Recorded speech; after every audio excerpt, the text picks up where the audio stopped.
Moms kitchen আপনাদেরকে স্বাগত, কাছে এবং দূরে, দেশ এবং দেশের বাইরে। আমার ভিডিওটা যে যেখান থেকে দেখছেন আপনাদের কাছে আমার অনেক অনেক ভালোবাসা দোয়া রইল। আশা করি আপনারা ভালো আছেন।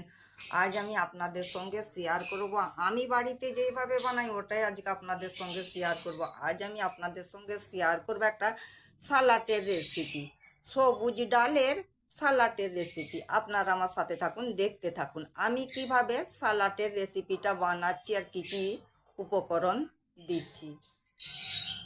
এই ডালটা আমি পানিতে ভিজিয়ে রেখেছিলাম, আমার খুব সুন্দর ভিজে গিয়েছে। এই ডালটাকে আপনারা কি ডাল বলেন আমাকে কমেন্টে জানাবেন। আমরা বলি সবুজ ডাল। এই ডালটা ভালো করে পরিষ্কার করে ধুয়ে আমি হালকা করে সেদ্ধ করে নেব। এই ডালটাকে বন্ধুরা আমি হালকা করে সেদ্ধ করে নেব। একটা সিটি দেবো, একটা সিটি পড়ে যাওয়ার পরে আপনাদের কাছে দেখাবো। খুব বেশি সেদ্ধ করা যাবে না, একদম হালকা করে সেদ্ধ করতে হবে। হ্যালো বন্ধুরা, ডালটা আমি হালকা করে সেদ্ধ করে আর পানি ঝরিয়ে রেখেছি চুবড়ি করে। আর এখানে আমার শসা আর গাজরটা আমি গাজর আর এখানে আদা আমি গ্রেট করে নিয়েছি।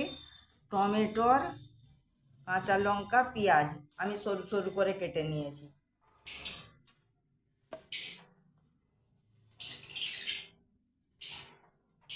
ডালটা আমি একটা পাত্রের মধ্যে নিয়ে নিলাম।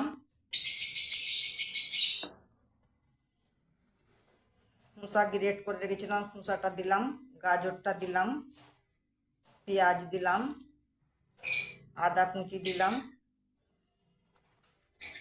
টমেটোর কুচি দিলাম,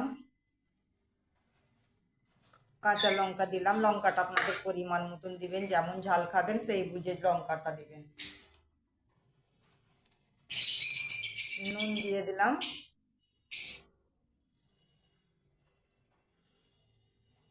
একটু গোলমরিচের পাউডার দিয়ে দিলাম, পাতি নেবু নিকড়ে দেবো বন্ধুরা। এই যে পাতি নেবুটা যেমন আপনারা টক খাবেন সেই বুঝে আপনারা পাতি নেবু নিকড়ে দিবেন।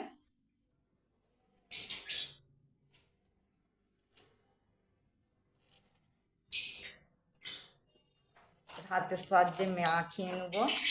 আপনারাও বাড়িতে এইভাবে সালাদ ইফতারিতে বানিয়ে নেবেন। সারাদিন রোজা করে সালাদ খেতে খুবই ভালো লাগে। ইফতারিতে না বানান আপনারা অন্য টাইমেও এইভাবে সালাদ বানিয়ে ফেলবেন। ছোট বড় সকলে দেখবেন খুশি করে খাবে। আর সারাদিন রোজা করে এই সালাদটা খেতে তো খুবই ভালো লাগে, স্বাস্থ্যের জন্যও খুব উপকার আর খেতেও খুব ভালো। এখন আমার সালাদটা হয় না বন্ধুরা, এখন আমার কিছুটা বাকি আছে। আমি গ্যাসটা অন করিয়েছি, অন করে একটা কড়াই বসিয়ে দিয়েছি। কড়াই আমি সরষের তেল দিয়েছি বন্ধুরা, সরষের তেল দিবেন। আর তেলের মধ্যে একটু আমি জিরে আর এই সরষে ফোড়ন দেবো।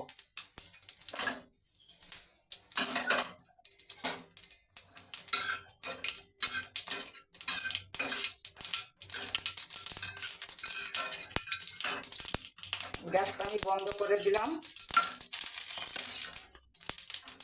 আমার হয়ে গিয়েছে বন্ধুরা। এই সালাতের মধ্যে দিয়ে দিলাম তেলটা আমি।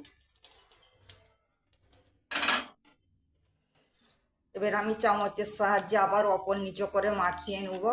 আপনারাও বাড়িতে এইভাবে সালাড বানিয়ে ফেলবেন। এর একটু ফোড়ন দিবে, জিরে আর সরষের সরষের তেল দিয়ে ফোড়নটা দিবেন। জিরে আর সরষে দিয়ে ফোড়ন দেওয়ার পর খাবেন বন্ধুরা।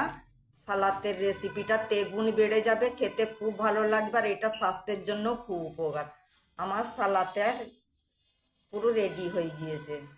আমার সালাটের রেসিপি পুরো রেডি। আমার ভিডিওটা ভালো লাগলে প্লিজ বন্ধুরা আমাকে লাইক কমেন্ট শেয়ার করে দিবেন আর আমার চ্যানেলটা আপনারা সাবস্ক্রাইব করে দিবেন, তাতে আমার নতুন নতুন রেসিপিগুলো সহজেই আপনাদের কাছে পৌঁছে যাবে। আর আপনাদের কাছে আমার অনেক অনেক ভালোবাসা দোয়া রইল। আপনারা ভালো থাকবেন, সুস্থ থাকবেন। আল্লাহ হাফেজ।